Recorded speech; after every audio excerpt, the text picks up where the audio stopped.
took the game 4-3. And Melrose out to a quick goal. Number 17, Brennan Fennell. Puts Melrose on the board early.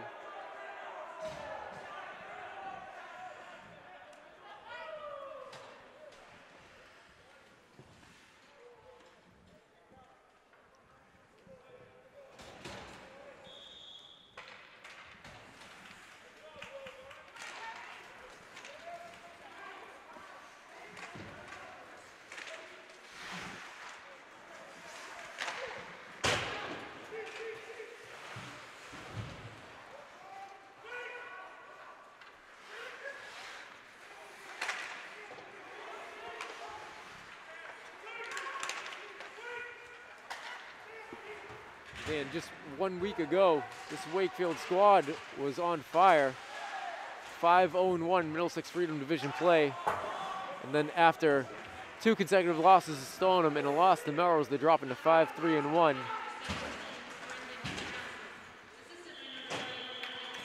Yeah, well, we've seen it the last couple of games. Wakefield struggling to get to the net, get good scoring chances during the game, and not getting many rebound chances from the teams that they've been playing. So hoping to get a couple of goals tonight, get the offense rolling right before the tournament starts.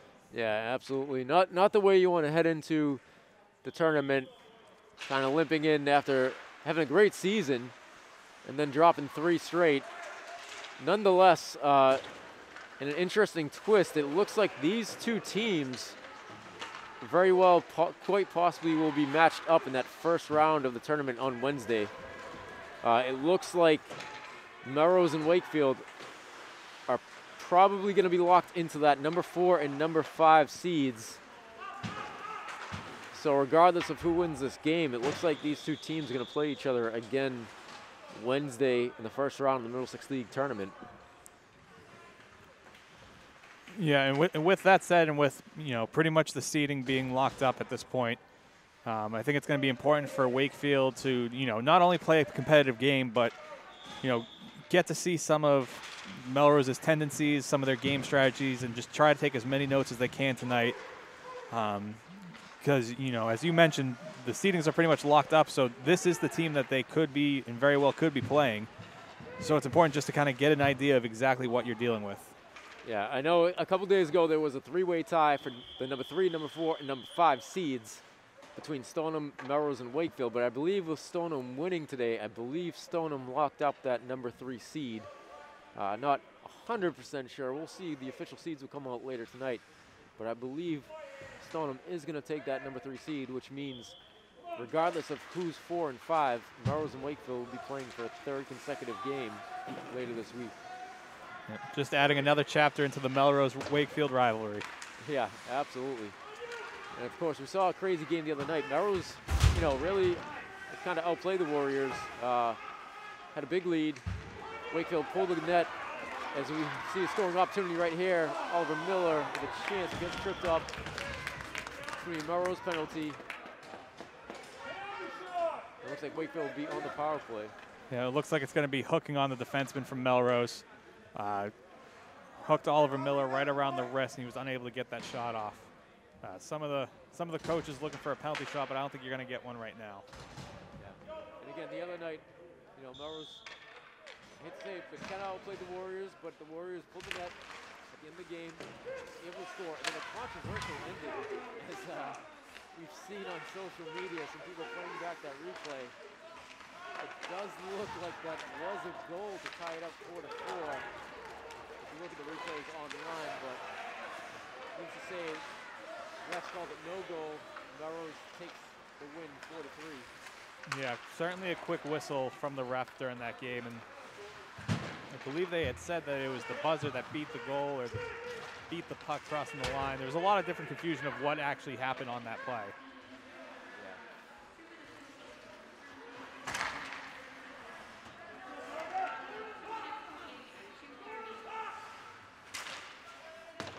And we see carrying the puck into the zone is Brogan Chambers, number 4 for Wakefield. Hasn't been on the ice very much this season, just his 4th game this year. He was out for the majority of this season with an injury, so it's good to see him back on the last home game of the season for the Warriors. Yeah, absolutely. Good to see Brogan back in action. And I think 2 evenly matched teams here, Dan. Absolutely. I think when both of these teams are playing their game, it is very even match. But that's what it's going to come down to, is who's going to play the best version of their game, get their scoring chances, and try to get out with a win here.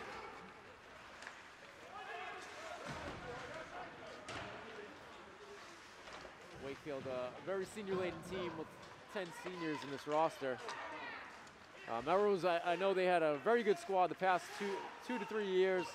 Lost a lot of players off their team last year, but they do return the Middlesex League MVP, Brennan Fennell, number 17. And anytime you have the returning league MVP on your squad, you're going to have a pretty good team, pretty good chance of winning some games. Yeah, and as we already seen tonight, he's already got that 1 goal on the board for Melrose. So he is a reliable scorer for them, and you're going to see them trying to feed him the puck as much as possible all game. Absolutely. If you watched the game the other night, I don't think he came off the ice once for Melrose. I think he played almost every single minute. So watch for Fennell again tonight for Melrose. For Wakefield, it's been a mix. Seen a bunch of guys get in the scoring column, Dan. Seen Joey O'Brien at times, Matt Moniz. Seen a whole list of people that can score points. Yeah, not a true goal scorer on this team, just a very wide range of very capable players on this team. I believe the Warriors have 5 or 6 kids on this team with over 6 points so far. So you could see this offense coming from anywhere. It's just a matter of getting it to click at the right time and get some pucks in the net.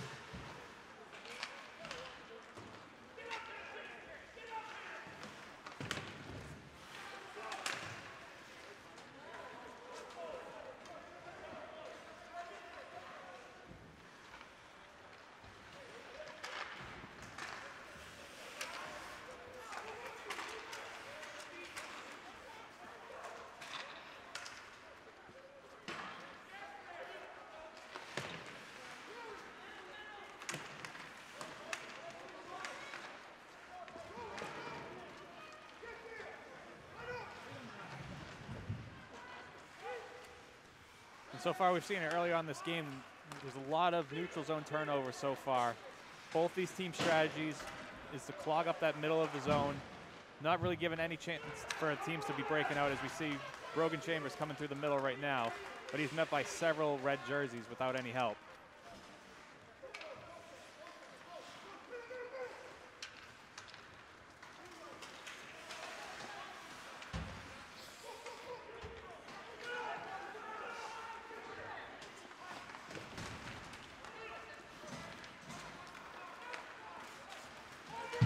See Simino chip it into the corner, giving chase to the puck.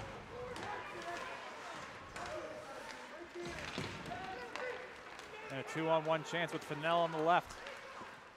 Pass it across, and an easy goal for Wakefield, for Melrose. Once again, the reigning MVP of the Middlesex League getting the easy assist on that goal, setting up play real nice. Yeah, you saw the speed there by Fennell. Not just the speed, but a touch pass, perfect pass over to his teammate. And already Melrose up 2-0 just minutes into this game. Yeah, and a little mental breakdown by Wakefield on that play, as you had the defenseman Simino chip it into the Melrose zone, follow his own puck, but it didn't seem like any of the Wakefield players picked up on defense that led to that 2-on-1 opportunity.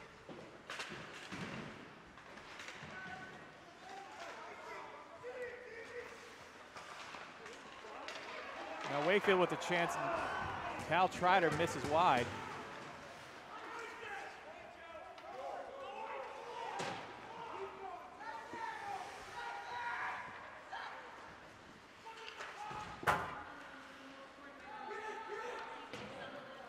And as we said, Brendan, these teams know each other very well. And so far right now, Melrose has capitalized on the couple of mistakes by the Wakefield defense. And that's really been the only difference in this game so far.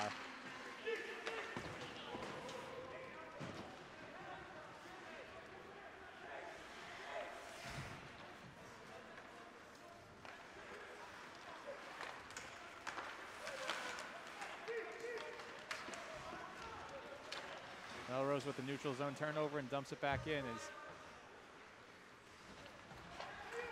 Matt Moniz starts in the back and gets it up to his partner on the right. There's Michael Parent hit hard. The puck stays into the Melrose zone.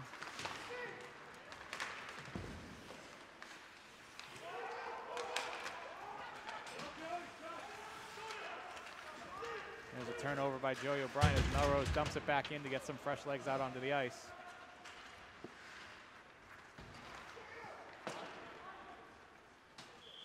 Simino looking for Vaca on the long pass, but we're going to have another icing call.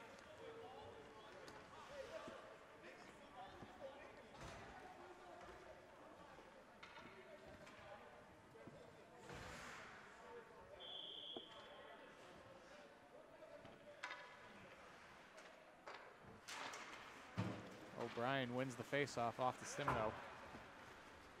Dumps it in with Matt Elwell on the chase, looking for Vaca out front. Can't get the pass off.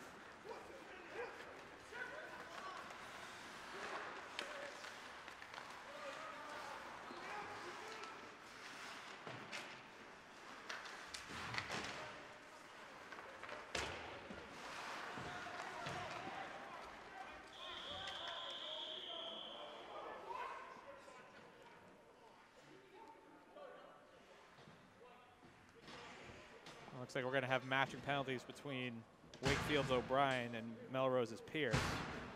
Looks like the two got tangled up a little bit, a little shoving, and both are sent to the box.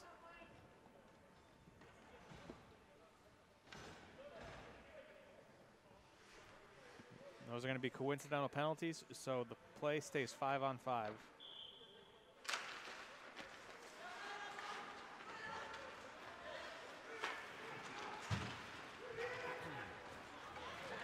Here's Doherty down the left side, jipping it in. Chambers on the chase behind the net.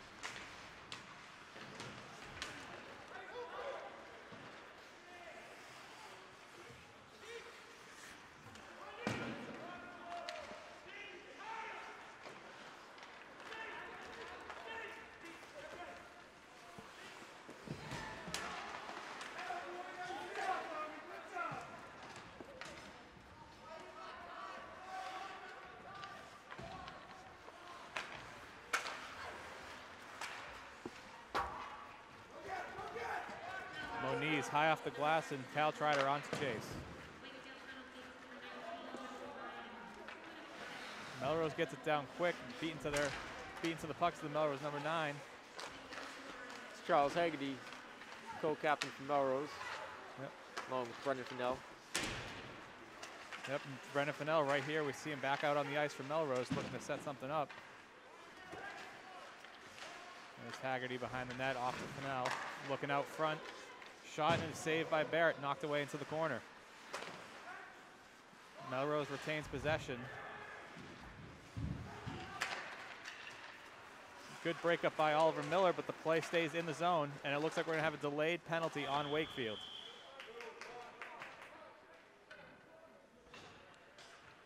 And it looks like Matt Burns is gonna go, or sorry, Oliver Miller is gonna go off. 2 minutes for tripping.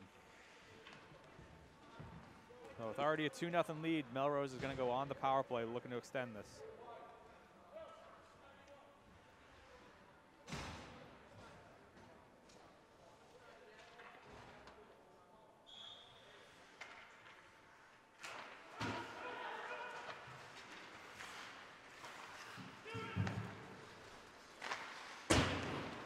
Slap shot wide by Melrose, looking for that screen out front of Barrett.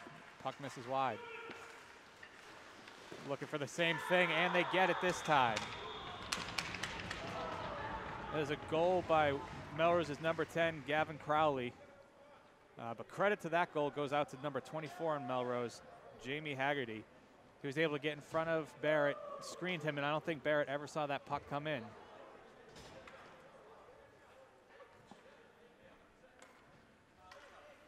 A well-executed play by Melrose. Wakefield just unable to get that traffic out in front of Barrett, so he was able to see that shot.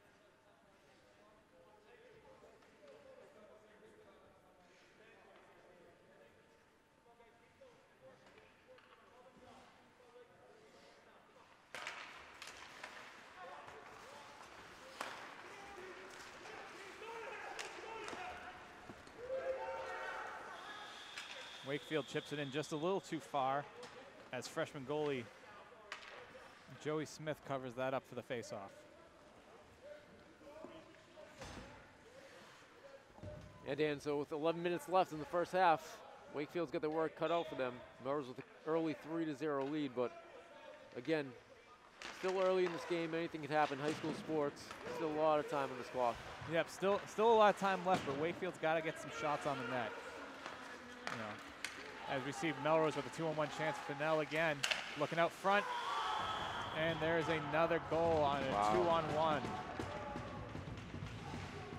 Fennell right now showing why he is the reigning MVP of the Middlesex League. Absolutely, and once again he finds that empty space in the neutral zone. He's able to set up that 2-on-1, and he gets an easy goal out front to Thomas Sullivan from Melrose. And, you know, as we mentioned before, with seedings pretty much locked up and both these teams guaranteed a spot in the postseason tournament, it's important for Wakefield not to get too frustrated right now.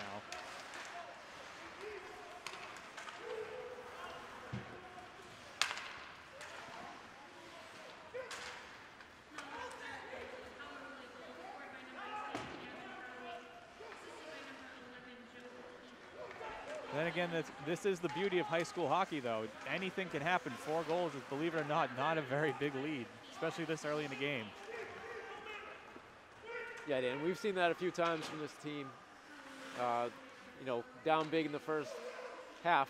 It's funny saying half in hockey, but yeah, COVID times. And rally back in the second half, but we'll see. Right now, this Melrose squad's firing on all cylinders. So yeah, they've got all the momentum right now. So Wakefield's just got to look for that one little mistake that they make, try to build some momentum back. I think it's important for Wakefield to get a goal before this half ends, just so they can have momentum leading into that second half with a little bit less of a lead for Melrose.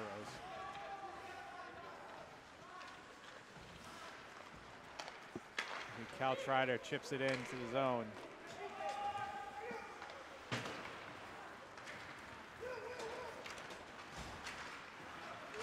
Matt Elwell intercepts the puck in the neutral zone. 3-on-1, but in the opposite way for Melrose. Elwell alone by himself on that offensive stretch.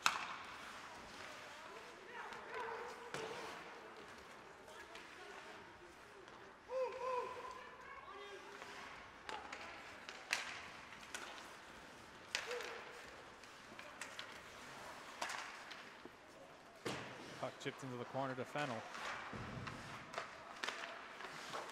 Gets the puck out quick, and there's a save by Barrett.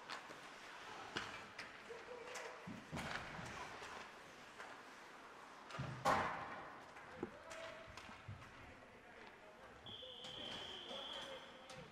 we're going to have an icing call there.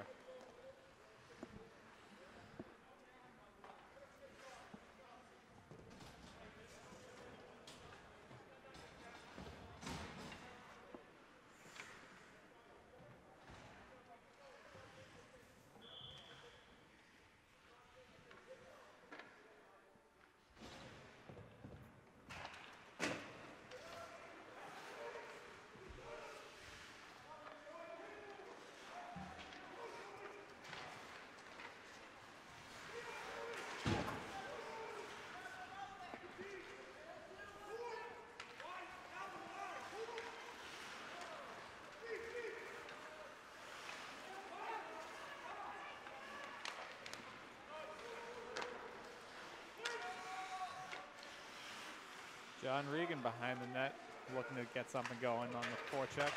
Pass is intercepted. And there's Regan with the block shot.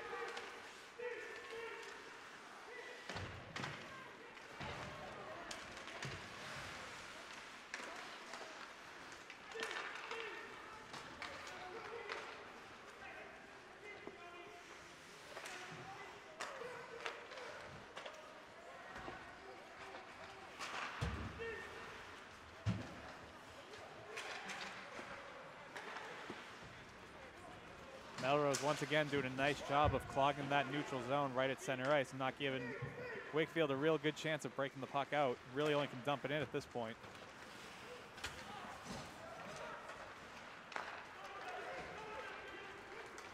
DeFeo speeds down the right side. Looks out front, can't get the pass off, but he does draw the penalty.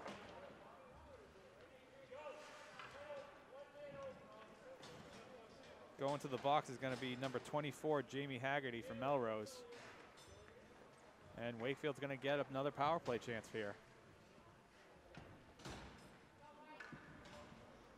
See if the Warriors can capitalize here, Dan. As you mentioned, down 4-0 right now, they really need to get something going offensively, carry some momentum in the second half.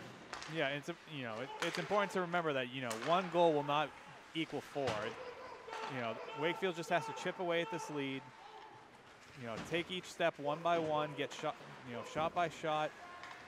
Just try to make something happen.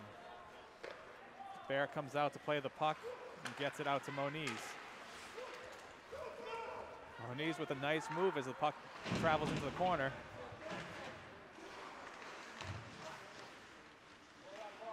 Puck stuck behind the net, and it looks like we're going to get a whistle.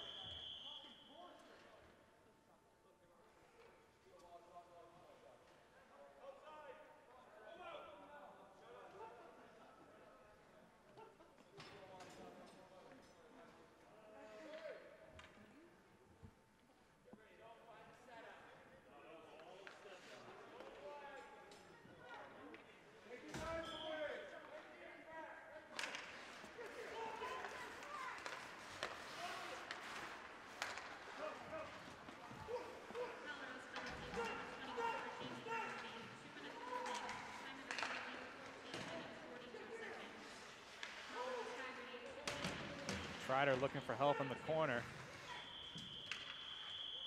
And with the new COVID rules this year, we're going to see a quick whistle as that puck gets tied up in the corner. Usually that play continues on. They give the players a chance to get it loose, but with the new rules, that play is immediately blown dead. COVID times, Dan. COVID times. Yeah. This is the Warriors. 1 minute, 8 seconds left in this power play. Melrose able to clear. It's Melrose number 12, Thomas Sullivan.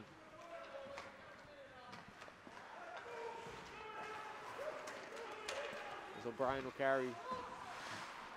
Again, Melrose just doing a good job of staying in front of all the Wakefield players, not giving them a chance to get into any open ice right now. Simoneau's going to bring it in and chip it across. And he's going to give chase himself, looking for it. O'Brien stops at the point, gets the slap shot off. Saved by Smith. Rebound chance. That is save on Oliver Miller. A good chance out front, but the freshman goaltender from Melrose stays ready and stays square to the puck. Just 15 seconds left on this power play as Wakefield looks for one more chance of getting a good scoring opportunity. O'Brien weaves through the zone, gets through, but the puck's in the corner.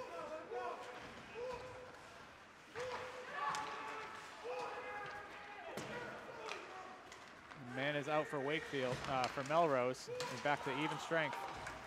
O'Brien gets hit hard as Melrose turns it the other way with a breakaway Charlie chance. Hagerty the other way. Ooh, shot wide, and it looks like we are going to have a penalty on Matt Elwell.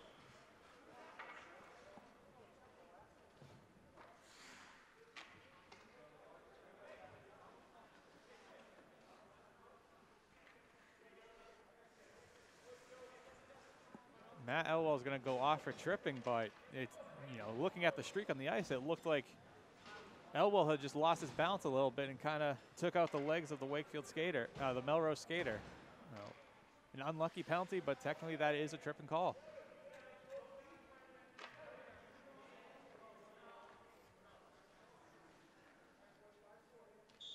So now Melrose with the chance on the power play. We've already seen them score once already here. Fennell looks across to an open shot, saved by Barrett. Good side-to-side movement by Barrett there to get over and cover the post. Mel's going with the same play again.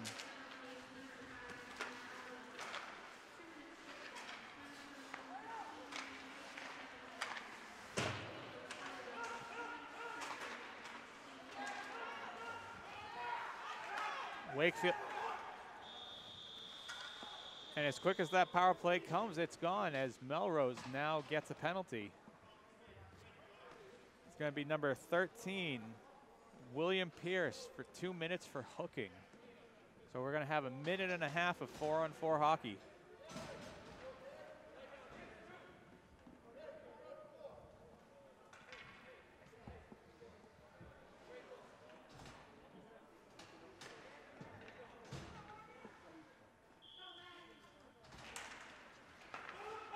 Folks, we're about to see a minute and a half of very fast hockey, as both these teams do have some quick skaters. And with that one less player on each side, it certainly does open it up and allow for more speed down the sides.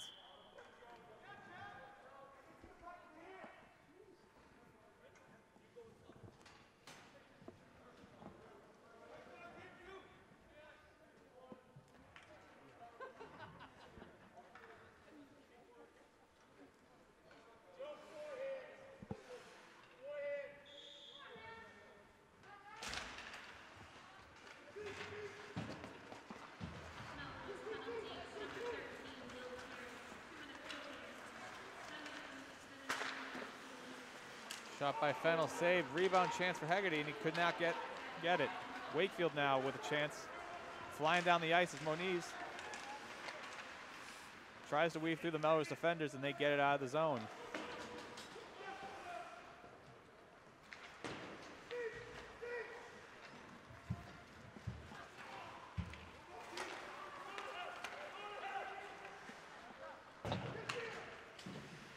Chipped in as Oliver Miller's the first one to get to the puck. He shakes 2 defenders, looking for someone out front. Slap shot by Simino. That is blocked by McNeely. As we've got a whistle, and the play is dead.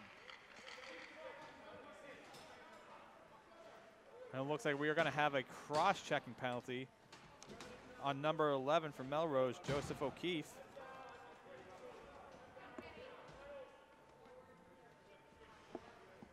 Wakefield now with a 4-on-3 opportunity for 30 seconds.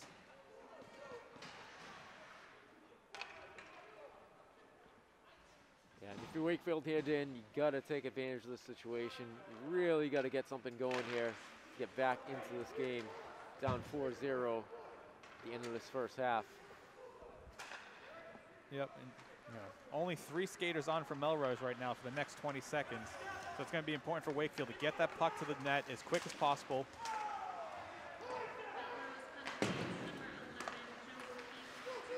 As there's a turnover by Wakefield, and there's the one guy you don't want to turn it over to, Fennell, coming in. Great defense by Moniz. Great job by Moniz hustling back there. As you said, the one guy you don't want to turn it over to gets it. But great hustle there by Matt Moniz getting back into play. Yeah, and that's all effort right there by Moniz, as he now leads the charge for Wakefield. Certainly gassed right now, looking for something. Gets the shot off a little high. Miller there for the rebound. Hits Simino out front, but it can't get the shot off. The puck is kept in by Matt Elwell. Wakefield an opportunity, no. Ooh. Wide of the net. Good chance by Wakefield there. Simino looking for the direct pass to Miller out front for the tip, but the puck just a little bit wide. Melrose players out of the box, so it's back 4-4. Yeah. And this is going to be a 45-second power play for Wakefield, as it's 5-on-4. 5-on-4, excuse me.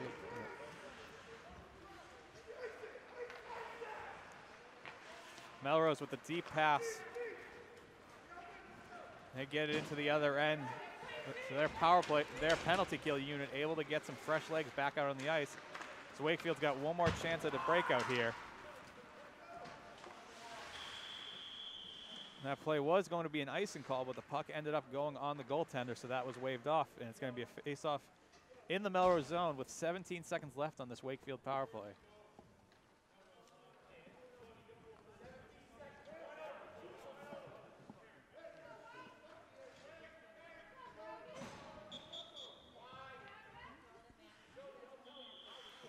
Chambers on to take the face-off.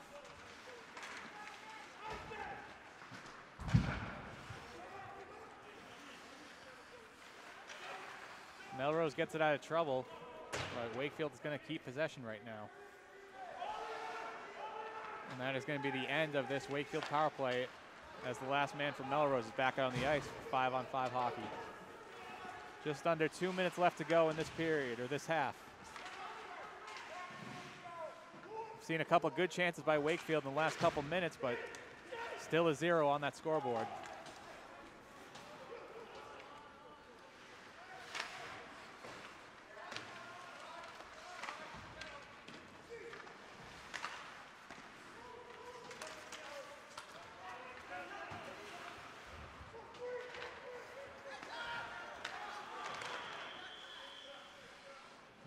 That play is going to be whistled offsides on Melrose. The puck's going to be, we're going to get the face-off just outside of the Wakefield zone.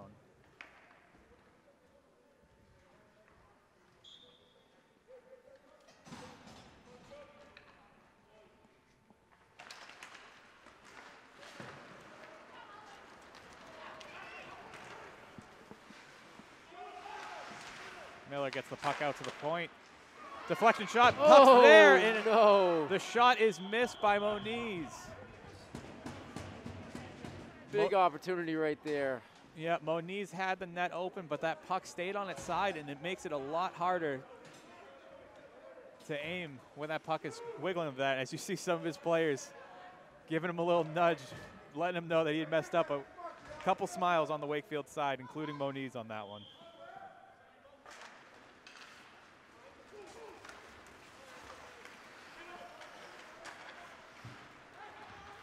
Trotter knocks down Moniz with the shot, and it's saved by Smith.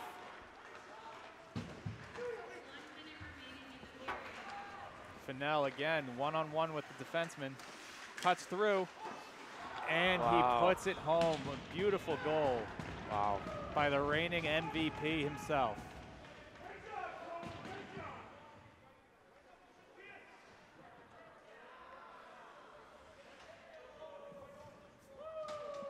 What can you say, Dan? That was impressive. That was an impressive goal right there by Melrose's Brendan Fennell.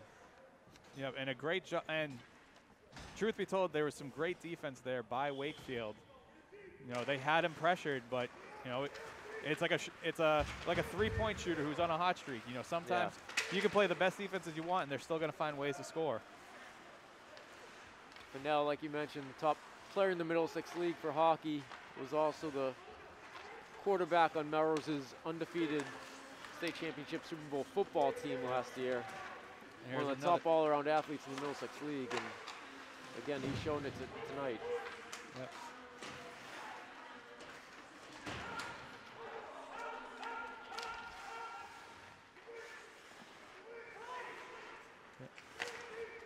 Wakefield looking for one more chance with 10 seconds left in this half.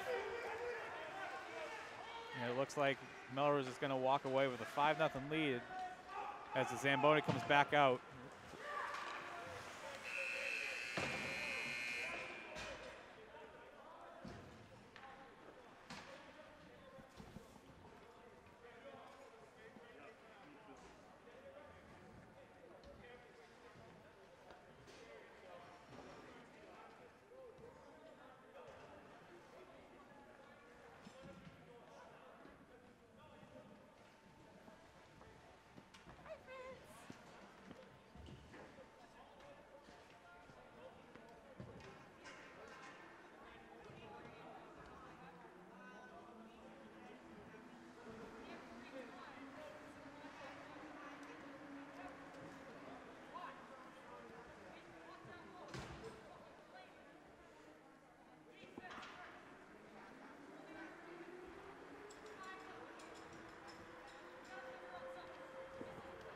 Dan, a little break in the action.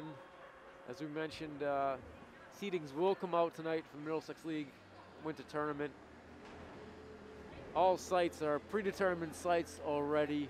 Games are predetermined sites. I believe Woburn, Burlington, and Reading will be hosting. And again, as we mentioned, pretty good chances that these two teams might see each other again. I know that Stoneham, Melrose, and Wakefield were tied for 3, 4, and 5 coming into the weekend. I believe Stoneham winning out puts them into the 3 seed, which would put Melrose and Wakefield 4 and 5. Again, not 100% certain of this. Again, we'll know later tonight. Those seeds will come out later tonight, early tomorrow morning. but a chance these two teams might play 3 games in a row. And so, if you're Wakefield right here, you're going to find some positives here in the second half. It's obviously the first half of this game has been all Melrose so far. They have had the puck in Melrose's zone at times, but not been able to put together too many scoring opportunities. No, not many scoring chances by Melrose. They've done a very good job on defense, not giving this good Wakefield offense any real chances of getting, to the net and getting those good scoring chances. We've seen a couple already, a couple empty nets missed by Wakefield. So this game could have been a lot closer. But I think right now it's just important for Wakefield to recuperate, try to forget about what happened in the first half. As you mentioned, this is a team that's already locked in for the playoffs. So right now, I think they just have to go into the mindset with this second half as just having it be a 0-0 game and just win each shift and win this second half and come off something with a positive result.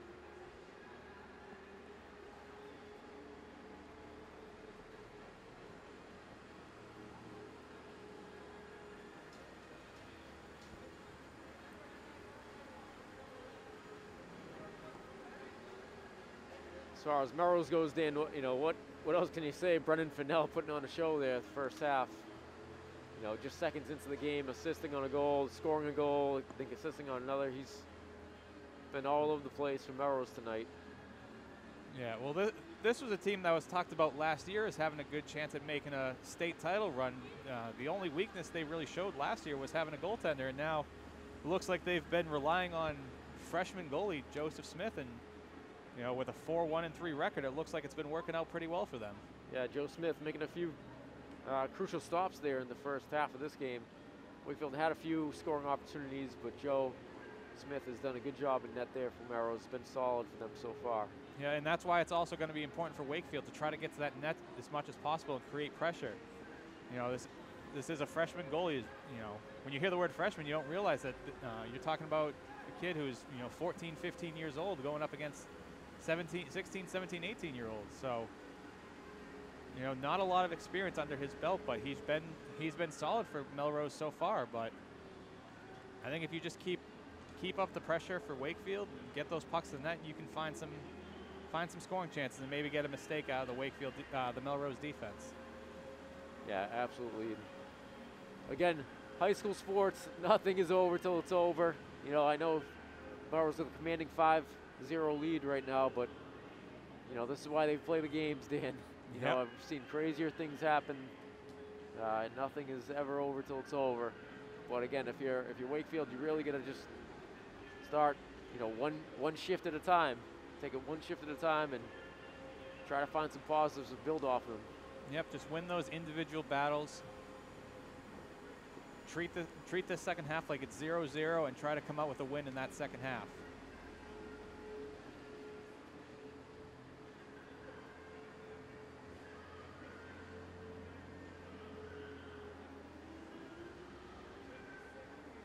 And I think Wakefield knows right now that this isn't how they typically play.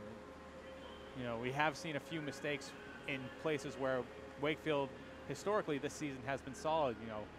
We've seen great defense from them all year, but a few mistakes that have led to 2-on-1s for a hot Melrose offense right now, and they've taken advantage.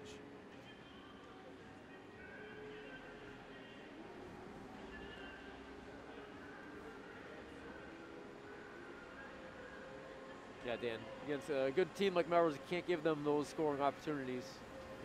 They've got some good skaters out there. Obviously you mentioned Fennell. Looking down the roster, I saw one of the Hagerty brothers in on that goal as well. And on one of the goals, the Hagerty's famous Melrose name. Grandsons of, I believe, the one and only Richard Umili, Melrose great former UNH hockey head coach. So they got some hockey bloodlines over there in Melrose on that squad. Yeah, so it certainly doesn't help when your few mistakes on defense have come with the best players on the other team out there. Yeah, absolutely.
Team's back out on the ice, Dan.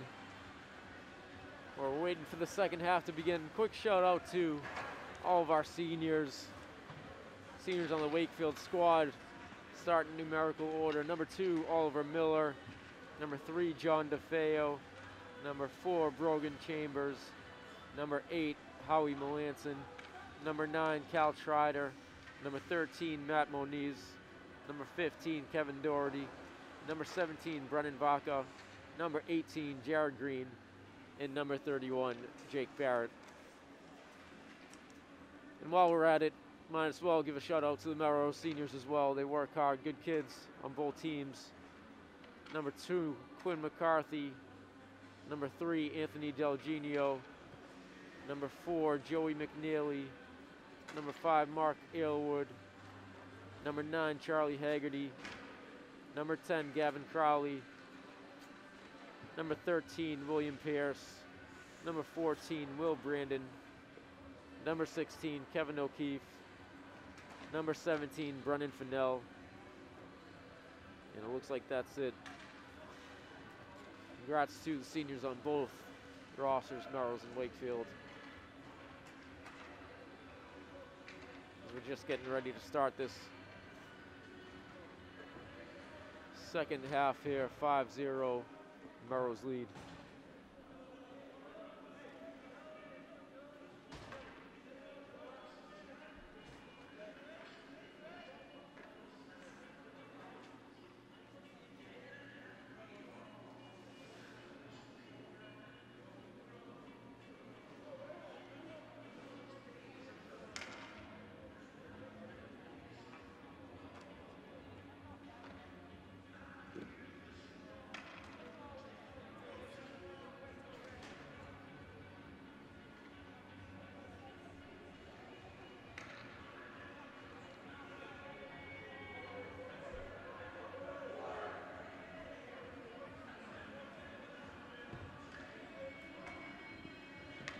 And as we get ready to start this second half, it looks like Jacob Barrett is going to stay in the net for Wakefield. You know, despite the 5 goals on the board, you know, really can't blame Barrett in net right now. You know, a lot of 2-on-1 chances and a few, you know, clean shots from Melrose in those scoring chances. Yeah, Dan, in whole first half, I was saying these two teams most likely to get paired up again on Wednesday. Now I'm getting new information now. Breaking news. A Wakefield loss might actually drop them from the number 5 seed all the way down to the number 6 seed. Again, unofficial. But if Wakefield drops down to the number 6 seed, that means Melrose would have to play Arlington in the first round. So interesting twist there, as the 2-time, I believe, Super 8 champs. I believe Arlington's been in the Super 8, I believe, co-champs last year. I believe they won it the year before, so it'd be a difficult task for Melrose. I believe that would match Wakefield up with Belmont, a very tough team as well. So we'll see. I know there was a lot of moving pieces this last weekend here.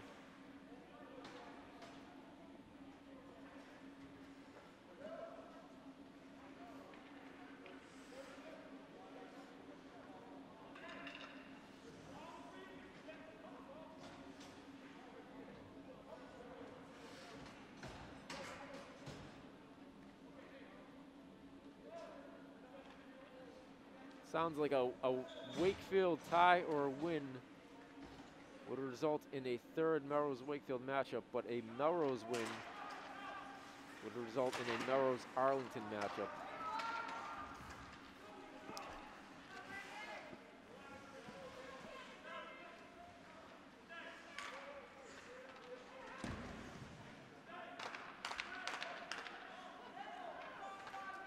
Yeah, those would be 2 very interesting matchups, as Wakefield really hasn't been able to see much of Belmont or Arlington this year. I mean, Wakefield did play Arlington earlier on in the year, but it seems like they will be avoiding that. And, you know, as you said, Belmont, a very capable team, but, you know, Wakefield just has to get hot again, and, you know, they could easily make a run at this tournament. We see Melrose with 1 minute left on this power play.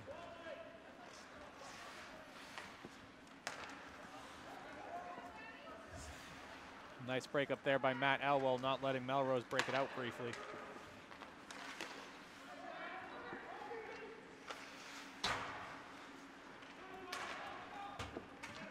Joey O'Brien there to dump it out and clear it up and kill a few more seconds off of this penalty. There's Melrose dishing it off to Fennell. Certainly the playmaker of this team. Finds a guy out front.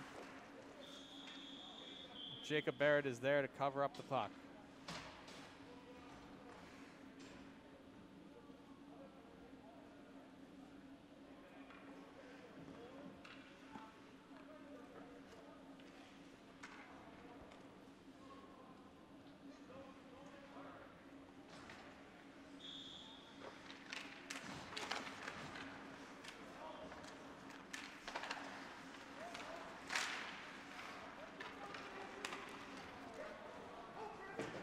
Wakefield dumps it down, and Moniz gives chase on the shorthanded kill.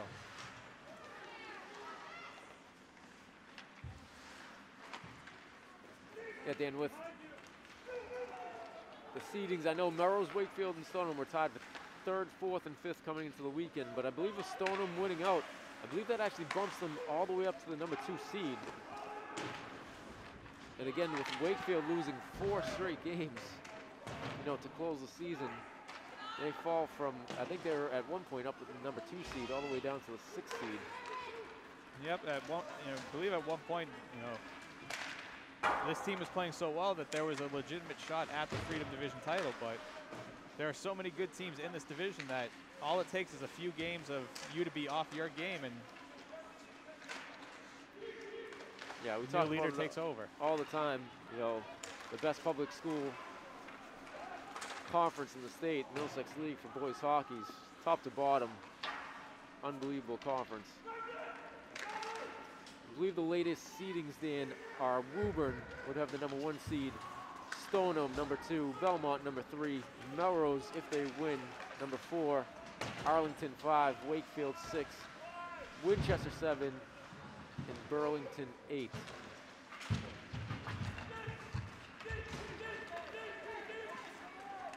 Burlington or Reading 8, it sounds like. Well, if this game finishes the way it is now, Wakefield can be considered a very dangerous 6th seed. They certainly haven't been playing their best as of late and dropping a few games in a row. But the way this team started, if this team gets back to where they were at the start of the season, they could cause a lot of problems in that tournament. Yeah, absolutely, Dan. Obviously not having their best game tonight, but we've seen it throughout the season. When they get hot, they're a very dangerous team.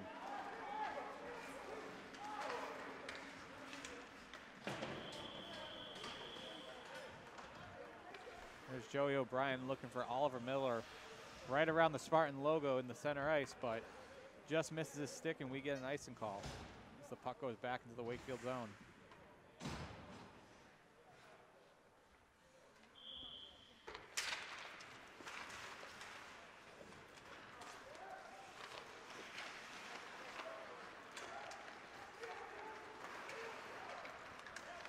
Here's O'Brien to break it out.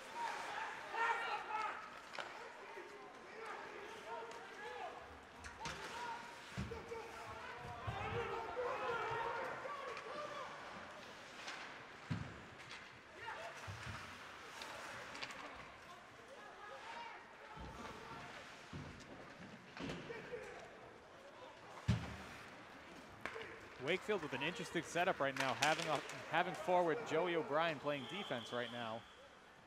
I guess Wakefield's looking for a little extra speed up on that defensive line to help defend some of these fast skaters from Melrose.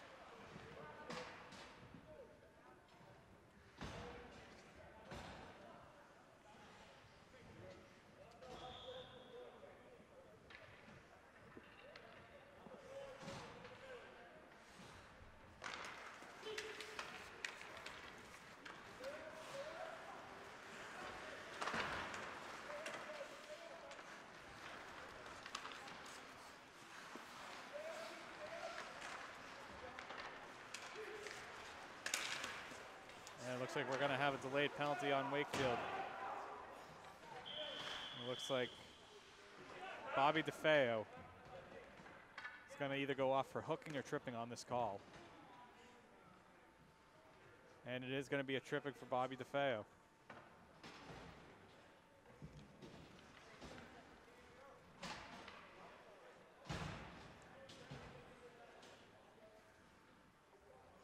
Melrose with a few goals already on the power play, looking to add another.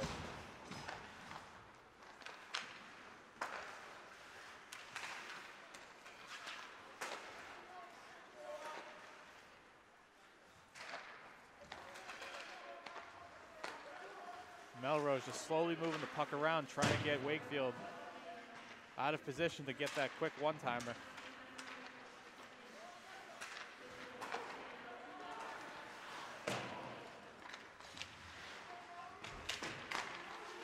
Melrose right now looking for that cross-crease one-timer.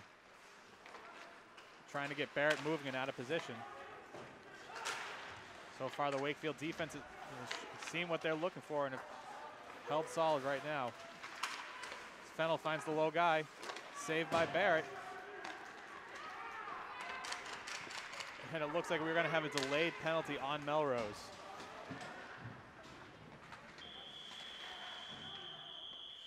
Plays blown dead.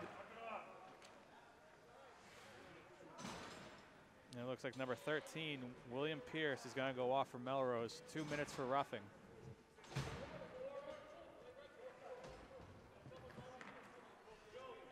We've got 15:40 left in this second half, as we're going to have 1 minute of 4-on-4 hockey before this becomes a 1-minute power play for Wakefield. Oliver Miller on to take the face-off. Wins it and gets it back out to the defense. There's O'Brien looking for a shot, but it's quickly blocked by number 10, Gavin Crowley of Melrose.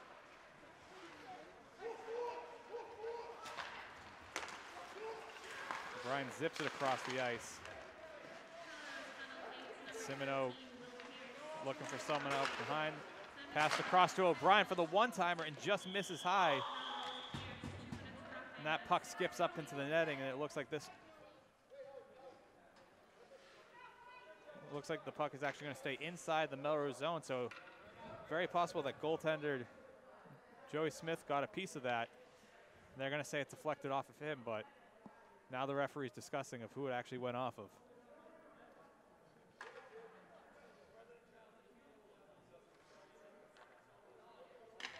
Yeah, and it looks like they're going to say that Smith got a piece of it. Put it up with another opportunity. Yep, and there's a good face-off win and a shot chance by Wakefield right there.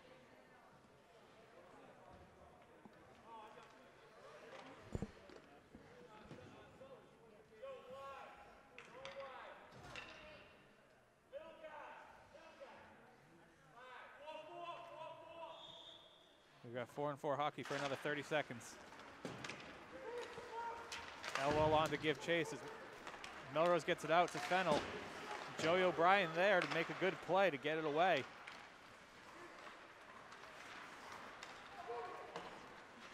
Puck passed across to Miller, who gets it in. Melrose dumps it out. I don't think they realize that they're not shorthanded yet. And that is going to get called for icing. Melrose dumping it down about 10 seconds too early. And this puck's going to go right back into the Melrose zone.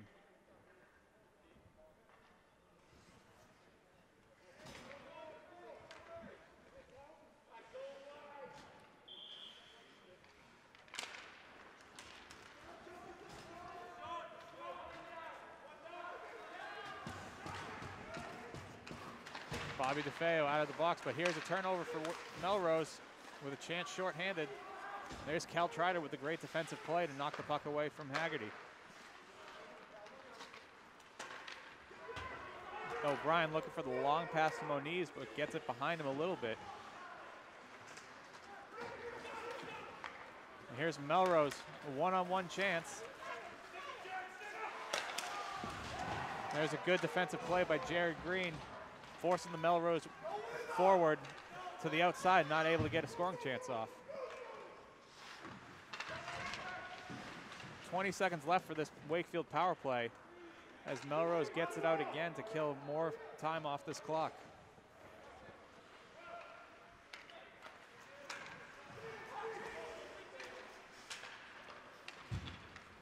Much more even game so far this second half, Brendan. Neither team getting on the board. Yeah, absolutely. 0-0 in the second half. And again, Dan, you know, we mentioned it, that both teams are already in the tournament. You know, if you Wakefield, maybe you might not be able to come back. Again, you never know, but at least you want to take some positives away from the second half, something to build forward towards going into that tournament, you know? Yeah, and Wakefield certainly playing a lot better defensively, a much more clean game the second half. And, you know, that's certainly a positive so far. As, you know, Melrose was able to capitalize on those mistakes in that first half, but Wakefield just not making many mistakes defensively this time.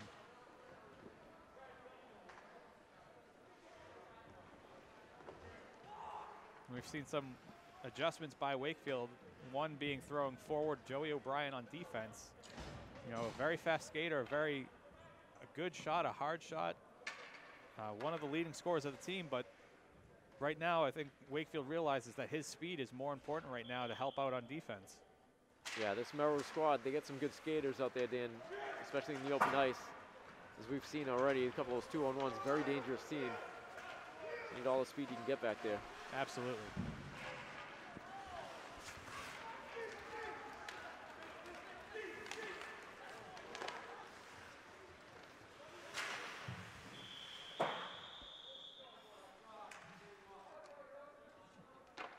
Puck will go up over the boards, and while we have a break in the action, Dan, just want to give another shout out to Wakefield Community Access TV, our whole crew at WCAT.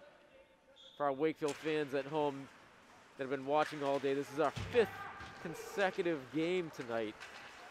Started at 11 a.m., went back to back to back to back to back games. So a quick shout out to our WCAT staff, Brian McCougry, Ian McDermott, Adam Nessel, Ryan Boyd. Done an awesome job airing 5 consecutive Wakefield High School games today. It's been a long day. We talk about Marathon Monday, Dan. Yeah, our WCAT team has certainly run the gauntlet today. A lot warmer in inside the field house today, and now in this nice, cool hockey rink. Yeah, four basketball games in the field house, and they raced over here to Stone Arena to air the game tonight. So hats off to WCAT. Very grateful for all their help this season. Here's a chance as Bobby DeFeo picks up the puck, gets a shot off, but blocked away by the Melrose defenseman, so he didn't get all of that shot and made an easy save for Smith.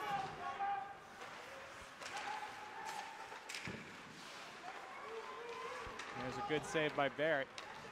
And there was a good play by Fennell right there from Melrose, drawing the attention of all the Wakefield players and dropping that puck off to get an open shot. Nice look by Elwell, but no one's there. Looks like Bobby DeFeo got tied up a little bit.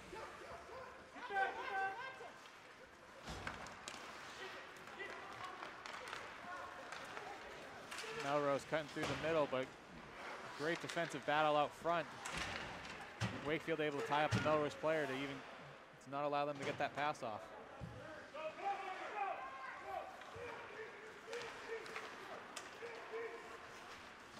Moniz looking for the breakout, but that puck is turned over. Barrett, a nice save off the blocker, cutting off that angle.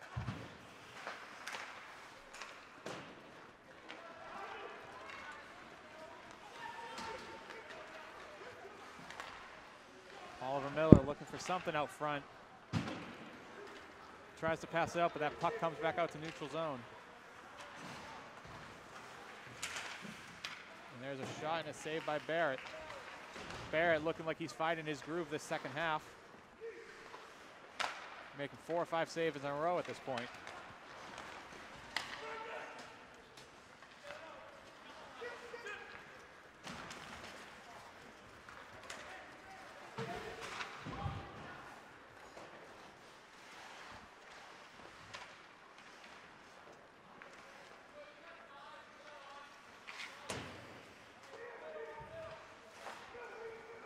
Simino back over to O'Brien, looking for that long pass. Gets it over to Moniz.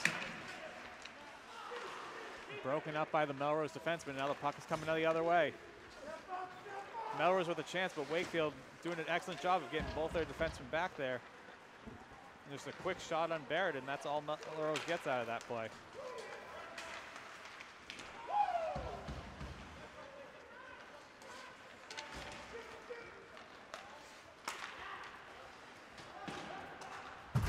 There's a good hit by O'Brien to knock the puck away from the Melrose offenseman.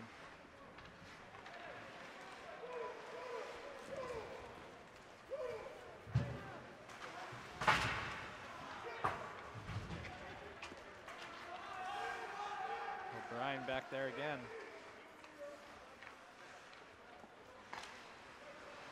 Looking for the long chip pass to Elwell, but that's intercepted.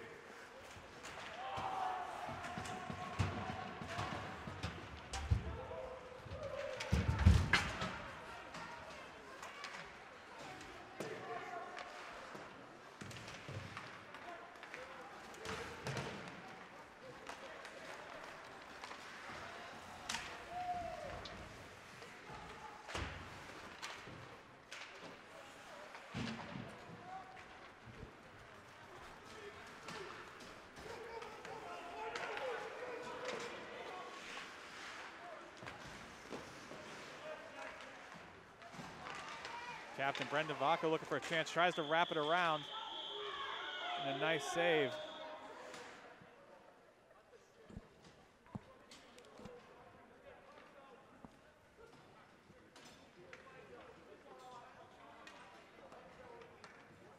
Just a little bit over 8 minutes in this second half. And it looks like a Melrose player is being sent to the box. We'll find out if this is going to turn into a power play chance. And it looks like it's going to be number 11 from Melrose. Joseph O'Keefe going off for either a roughing or a late hit after the whistle.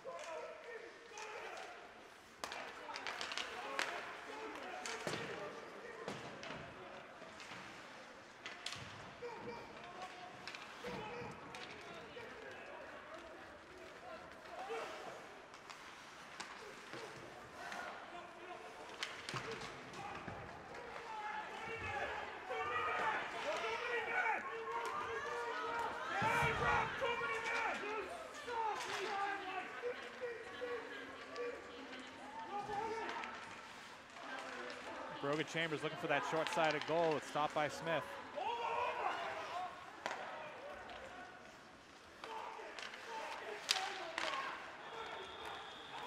And we've got a second delayed penalty on Melrose. Looks like Gavin Crowley, Melrose, is going to go off. Waiting to find out what that call is going to be, and it's going to be 2 minutes for cross-checking. So a 5-on-3 power play coming for Wakefield for 1 minute and 10 seconds. You know, Wakefield looking for that momentum chance, and this could be quite it. 7 minutes left to go, and Wakefield could be looking at getting their first goal on the board. Yeah, absolutely, Dan. I mean, obviously 7 minutes left, 5-minute deficit's a lot to come back from, but as we mentioned, you want to get on the board. You want some positives to walk away from tonight with.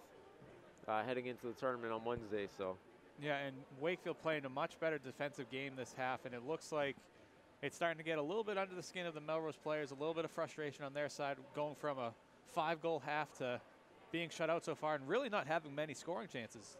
To be quite honest, I think the scoring chances so far have been pretty even this second half. Absolutely, Wakefield looking like a much improved team this second half. It's a good sign. See tempers on both sides starting to flare up a little bit there. Rivalry game, Dan. You know, want to make sure everyone keeps their emotions in check. Yeah, certainly some bragging rights to this game with both these teams being just the town over. Most of these kids probably also growing up playing against each other for years, so they've certainly got to know each other well over their lifetimes.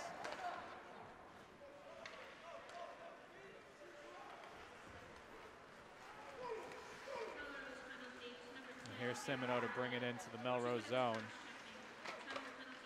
Takes a shot, goes wide. O'Brien there for the rebound. Takes it.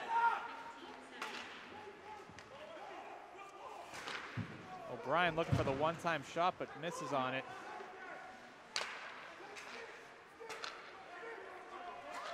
O'Brien gets it over to his partner. Semino tries to get it down low, and it's broken up by number 13, William Pierce of Melrose.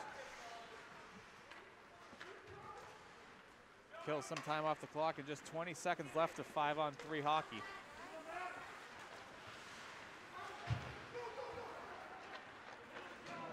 Matt Moniz gets in the corner and finds Trider behind the net. Trider looking for someone to get over. He passes it wide over to O'Brien. O'Brien with the wide shot. And there's Semino to keep it in as Melrose gets one guy out of the box. Joey O'Brien with a shot off the goalie's helmet, and the ricochet comes out to Melrose. Hagerty. Wow. And there is another goal by Melrose.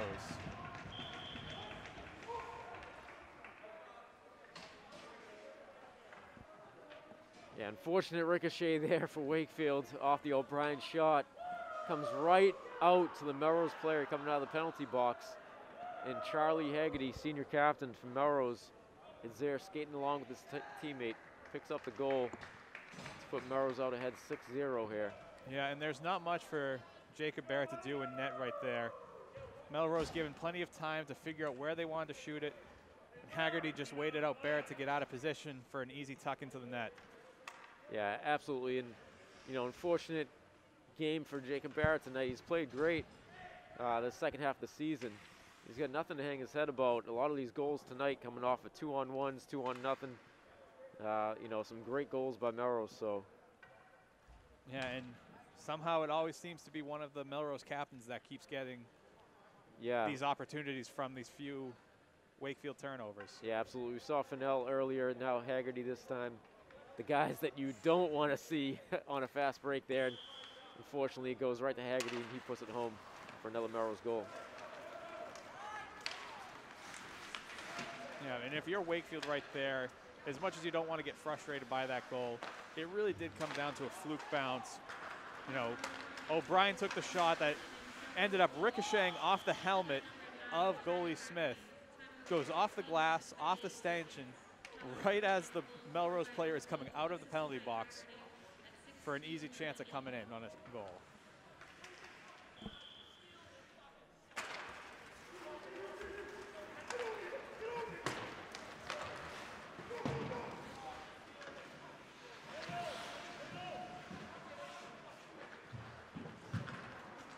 Jared Green back out at the point, look for a shot, tipped by Elwell and off the post. Just nothing going Wakefield's way tonight.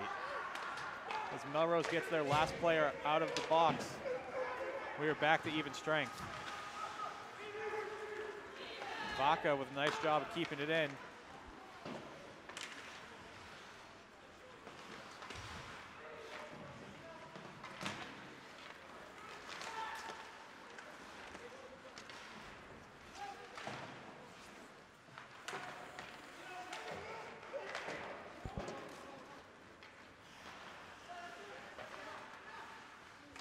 Jared Green looking for a shot deflected, but it's blocked down by Melrose.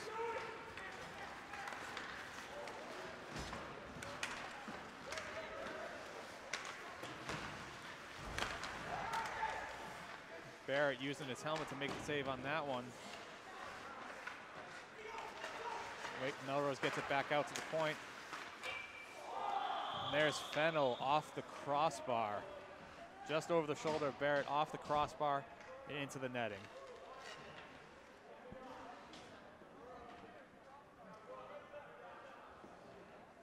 Yeah, Dan, and I am hearing more updates on this league tournament. Again, official seedings will come out later tonight, early tomorrow morning, but I am hearing confirmation that the Melrose win will push them up to the number 4 seed, and a Wakefield loss will drop them to the number 6 seed, which means Melrose would be taking on Arlington in the first round, and Wakefield would be taking on Belmont.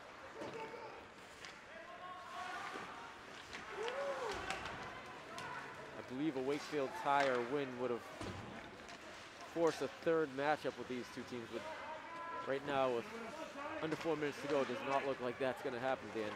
No, and to be honest, you know, from everything we've heard and seen from those two teams, it almost seems like Wakefield kind of got the better draw there. As we've mentioned, Arlington, you know, a contender for the state title last year.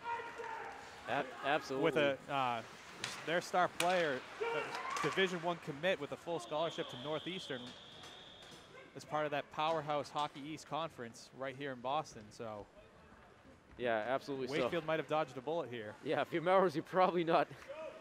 The seedings probably aren't coming out the way Melrose probably wanted them to, but nonetheless, it looks like Melrose is going to get Arlington in the first round. Wakefield will get Belmont. Again, those games will start up on Wednesday. All predetermined sites. Woburn will host some games. Burlington and Burbank and Reading will host some games. Winner of those games will advance on Friday, and then they'll have the championship game on Saturday. So a little bit of fun before Fall 2 sports start on Monday, Dan. Yeah, it's certainly quite the turnaround. As it looks like they're going to call this Melrose goal, a Wakefield goal, no? it looks like the puck did go in the net for Wakefield, but it looks like there was a delayed penalty on Wakefield's Cal Trider. Oof. So as soon as he touches the puck, the whistle is blown dead. So his goal right at the end does not count. And for his effort, he ends up in the penalty box. Unfortunate. You think you're scoring a goal, instead you get a penalty. Tough break there for Trider and the Warriors. And it pretty much sums up Wakefield's night tonight.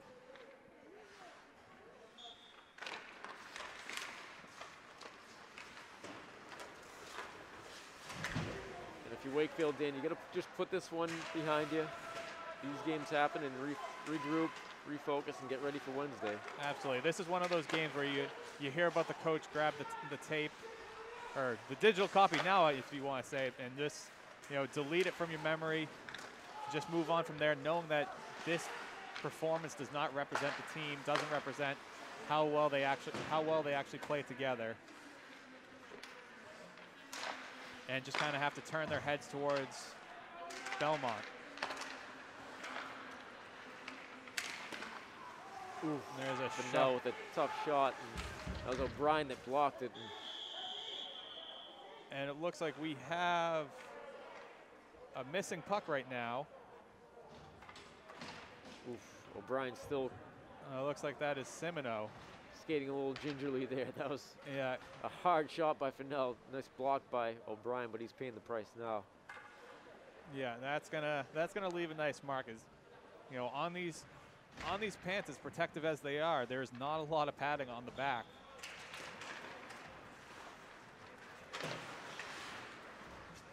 As we're closing in on 2 minutes left in the final regular season game, Dan, this will probably be our last time broadcasting this team for the year. This will be the lower seed against Belmont. Losing 10 seniors, Dan, but again, looking down this roster, Wakefield's going to have some pretty talented kids coming back next year.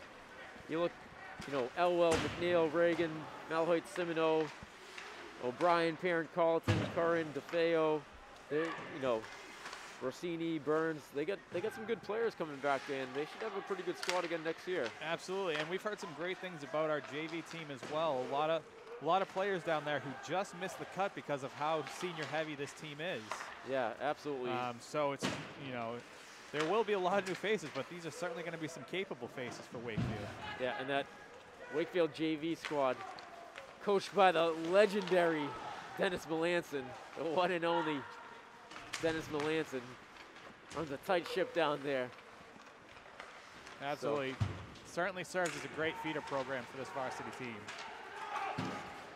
So, we'll see. As we're closing on under 1 minute here to go tonight.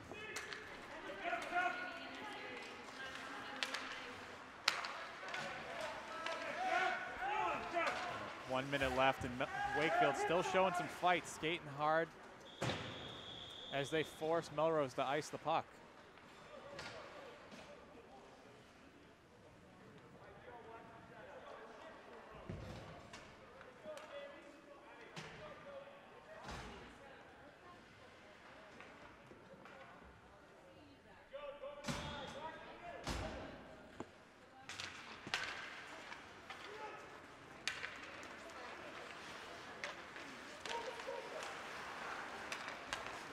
Baca with the sail out front.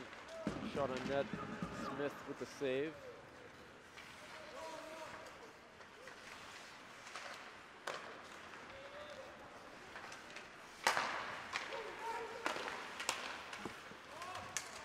The clock winds down on 20 seconds. Also want to give a quick shout out to our other 3 Wakefield High School sports teams that are also in the tournament. All 4 teams qualified.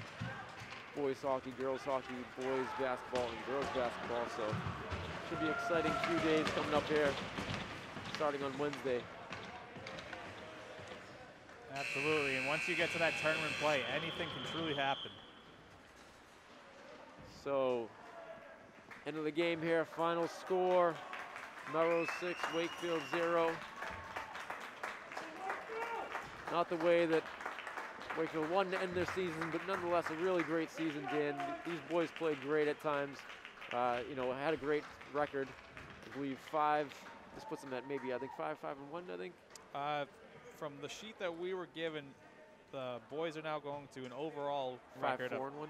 5-7-1 overall, but in the Middlesex Freedom League, it's 5-4-1. So still a winning season, still something to be proud of with all the obstacles that this team had to overcome with all the new COVID restrictions and limited ice time. Absolutely, nothing to hang your hat about. Good season, and we wish them the best of luck, both teams best of luck on Wednesday. We should be seeing Melrose versus Arlington and Wakefield versus Belmont, so best of luck to both teams. That does it for tonight. Final score 6-0. Hope everybody enjoyed the broadcast. Yep. Have a good night, folks. Thank you.